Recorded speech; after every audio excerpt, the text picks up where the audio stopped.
Okay, as you can see, this is the remains of the house after the fire. Everything is sank into the basement. There's about 2 feet of ash in there, of just the 2 floors just sank down into it. You can see the structure still standing over there, but here it's all sank into the basement. And they've told me not to go in because it's not safe. And I have been in, and I'll tell you why in a minute, but I need to change my tactics a little bit before they demolish it. And the reason I've been going in is because I want to find our daughter's ashes. Now, no parent should have to have ashes of their kid in the first place, let alone looking in 2 feet of ashes for ashes.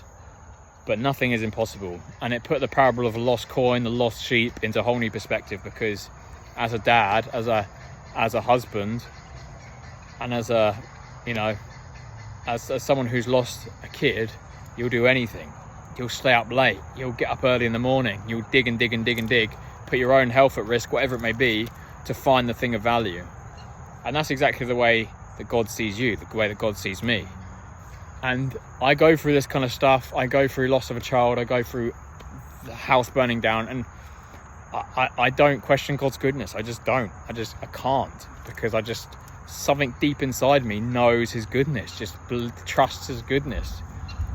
And in it all, even if we don't find the ashes, I'll still believe he's good. I'll still know he's good, because I'm not from this world. You're not from this world. If you know Jesus, you're a citizen of a different place, right? But here's my request, is that you pray that we can find them. That's the only thing we want to find. We lost everything. When we got to the hospital, all we owned was the clothes on our bodies. That was all we had.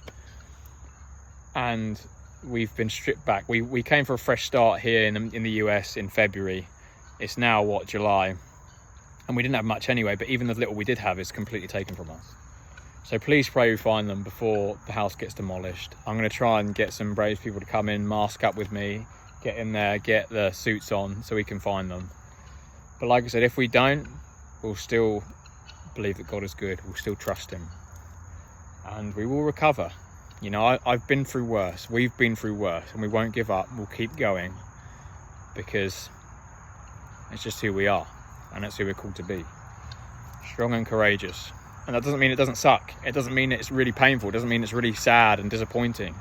But you can sit in that. But at the end of the day, you walk through the valley of the shadow of death. You don't sit there, right? So that's our prayer request. A longer video is coming, I promise. I'll put it on YouTube. But right now, this is all we've got energy for. But this, somewhere down there, in all that ash, is value. And I'll do whatever I can to find it. Peace.